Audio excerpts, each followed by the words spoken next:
Hello বন্ধুরা, good morning. সকলে কেমন আছো? আশা করছি সকলে খুব ভালো আছো, আর আমরাও ভালো আছি। আর আমার আরেকটি নতুন ব্লগে তোমাদেরকে জানাই অনেক অনেক স্বাগত আর অনেক অনেক ভালোবাসা। এখন বাজে সকাল 8টা। এখন থেকেই তোমাদেরকে সাথে নিয়ে ব্লগটা শুরু করছি। আশা করছি ব্লগটা তোমাদের ভালো লাগবে।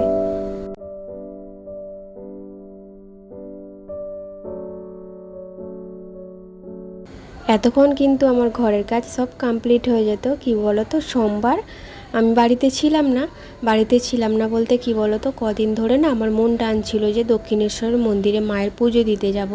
তো আমার মন টানছিল, হাজব্যান্ডকে অনেকবার বলেছি, ওর সময়ের অভাবে হয়ে ওঠে না।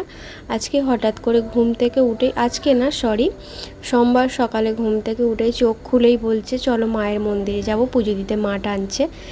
তো গিয়েছিলাম। তো সারাদিন লাগেনি, সকাল 10টায় বেরিয়েছিলাম, দুপুরে 1:30টার মধ্যে বাড়ি ফিরে এসেছিলাম। আর সারাদিন ওই জার্নি, আর কালকে না প্রচণ্ড পরিমাণে গরম পড়েছিল, মানে কি বলবো, বাইরে একদম থাকা যাচ্ছিল না। ভেবেছিলাম সন্ধেবেলা বাড়ি ফিরবো, আদ্যাপীঠ, বেলুড় মঠ এগুলো ঘুরে সন্ধেবেলা বাড়ি ফিরবো, কিন্তু এত পরিমাণে গরম পড়েছে যে বাইরে ঘোরাই যাচ্ছিল না। কোনো রকমে মায়ের পুজোটা দিয়ে টিফিন করে আর চলে এসেছি। তো বাইরে থেকে ভাত কিনে নিয়ে চলে এসেছিলাম, কারণ আমি যেহেতু 1:30টায় বাড়িতে ঢুকেছি, এসে আর কি খাবো, কি রান্না করব, তাই জন্যে বাইরে থেকে খাবার কিনে এনেছিলাম। আর সোমবার তো সারাদিন সেই কারণে কাজই হয়নি, সারাদিন জার্নি করেছি। আর বিকালে মানে উঠতে কাজ করতেই ভালো লাগছিল না, তাই জন্য শুয়েছিলাম, উঠতে ভালো লাগছিল না। তাই সেই কাজটা আর কি কি বলো তো, রবিবারে দিতে হবে, যে কাজটা আমি করছি। তো রবিবারের আগে না কমপ্লিট হলে রবিবারে আমি দেবো কী করে বলো। তাই জন্যে সকালে ঘুম থেকে উঠে চা খেয়ে একটু হাতের কাজ করে নিয়েছি, তারপরে হাজব্যান্ডকে ছাতু গুলে দিলাম, ও ছাতু খেয়ে বেরিয়ে গেল। তারপরে আমি সংসারের কাজ আস্তে আস্তে করছি।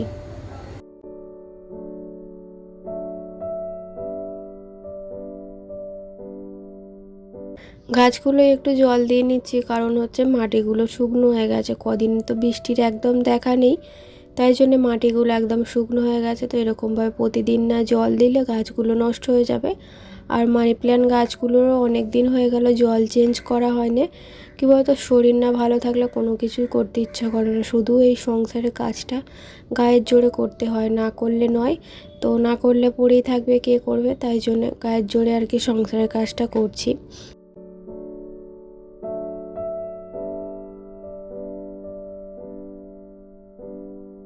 আর মেয়েকে স্কুলে পাঠাবো না, কারণ ও শুক্রবার থেকে পরীক্ষা আরম্ভ হয়ে যাবে, আর এই কদিন না কেউ স্কুলে যাচ্ছেও না। আমাদের স্কুলটা মানে আমার মেয়েদের স্কুলটা এরকমই, পরীক্ষা যখন হয় না তার 3-4 দিন আগে থেকে কোনো স্টুডেন্টই যায় না। তো ওকে পাঠিয়ে আর কী করবো বলো, একা একা কারো ভালো লাগে, যায় মানে 5জন 6জন এরকম যায়, তাই জন্য আমি পাঠাই না। আর ঘরে থাকলে তবু একটু পড়তে পারবে বলি, পড়ার জন্য ঘরে রাখি, কিন্তু ও সেইভাবে পড়ে না ঘরেতে। তো একটুখানি পড়ে নিয়ে আবার খেলতে ব্যস্ত হয়ে যায়। ওর খেলা হচ্ছে বই নিয়েই সারাদিন বসে থাকে, বই নিয়েই ওর খেলা। তো আমার গলার ভয়েস শুনে তোমরা হয়তো বুঝতে পারছো যে আমার কী বলবো, শরীরটা একদমই ভালো না। তো তোমাদের প্রতিদিনই বলছি যে শরীর ভালো না, শরীর ভালো না, কী করবো বলো, একদম মানে কি বলবো, পেছন ছাড়ছে না, একটার পর একটা লেগে আছে। কদিন তো দেখতে পাচ্ছিলে পেটের সমস্যা, সর্দি। তো আজকে আমি যেদিন ভয়েসটা দিচ্ছি সেদিন কি বলবো, এখন এত পরিমাণে জ্বর উঠেছে, তাও আমি ভয়েস দিচ্ছি যাতে ভিডিওটা আমি পোস্ট করতে পারি, ভয়েস না দিলে ভিডিওটা পোস্ট করতে পারবো না। তাই অসুস্থ শরীর নিয়েই আমি ভয়েস দিচ্ছি। তো এইমাত্র ভাত খেলাম, ভাত খেয়ে আর জ্বরের ওষুধ খেয়ে আর আমি ভয়েস দিতে বসেছি। আর আমার এত পরিমাণে চুল উঠছে, তো ঘরের মধ্যে সিঁদুরটা পরলাম, পরে আর হচ্ছে বাইরে চলে এসেছি চুল আঁচড়ানোর জন্যে। এত পরিমাণে চুল উঠছে, মানে কি বলবো, এত চুলের যত্ন করছি তাও চুল ওঠা বন্ধ হচ্ছে না। আসলে কি বলো তো, মাথায় এত খুশকি হচ্ছে, তাই জন্য চুল উঠছে। তো লেবু মাখলে খুশকি ভালো হয়, কিন্তু সময় হয় না লেবু মাখার, তো সময় বের করতে পারি না। সকালে রান্না বান্না থাকে, হাতের কাজ থাকে, মেয়ের স্কুল থাকে, সব কিছু করে উঠতে পারি না বলেই সময় বের করতে পারি না আর কি। তো এই কাজগুলো করতে করতেই অনেকটা বেলা হয়েছে, আর লেবু মেখে আমাকে কিছুক্ষণ বসে থাকতে হবে, তাই আর কি হয়ে ওঠে না। তো এখন ভাত বসিয়ে দিচ্ছি, আজকে সিম্পল খাবার দাবার করব। কারণ কি বলো তো, এর আগের দিন বললাম না দক্ষিণেশ্বরে গিয়েছিলাম, তো বাইরে থেকে খাবার কিনে খেয়েছিলাম, তাই আজকে আর কোনো রকম ঝাল মশলা খেতে ভালো লাগছে না, তাই আলু সেদ্ধ করব আর ভাত করব।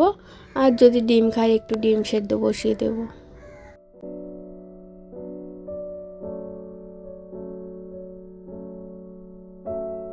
মেয়ে অনেক দিন থেকে বলছিল যে কাবলি ছোলা খাবে। মোটর কড়াইটা আমাদের তো প্রায় সময় হয়, কাবলি ছোলাটা হয়ই না। আমার হাজব্যান্ড পছন্দ করে না। ও যদি আদা রসুন দিয়ে কাবলি ছোলার তরকারি রান্না করি তো ও খেতে চায় না। আজকে যেভাবে করব ও এরকমভাবে করলে ও একটু খেতে ভালোবাসে। আজকে পনির আনতে বলেছি, পনির দিয়ে আর মশলা বেটে করব। মানে টমেটো বাটা, কাজু বাটা, তারপরে হচ্ছে মগজদানা, সব রকম মশলা বেটে করব, নিরামিষ করব। তো এরকমভাবে রান্না করলে না ও খেতে খুব ভালোবাসে। আমার আবার ভালো লাগে না, কারণ খুব রিচ হয়ে যায়। তো আমি রিচ খাবারটা পছন্দ করি না, তাই জন্যে।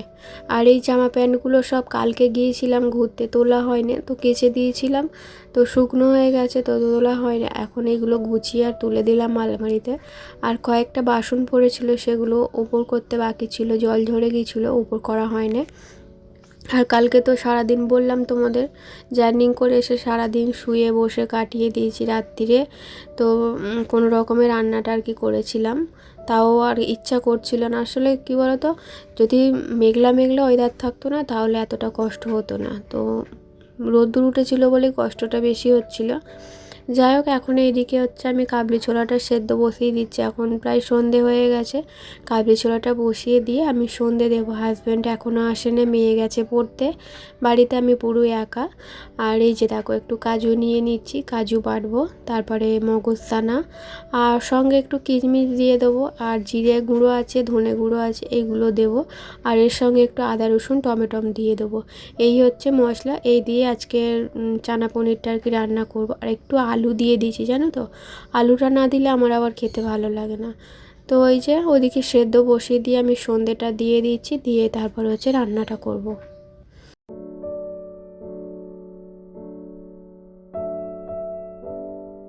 আজকের ব্লগটা একদমই ভালো হয়নি। তো ভালো হয়নি কেন বলছি, আজকে যেহেতু আমার ভয়েসটা ভালো না, তো ব্লগের মধ্যে মেন হচ্ছে ভয়েসটা যদি সুন্দর হয় দেখবে ব্লগটাও দেখতে সুন্দর লাগে।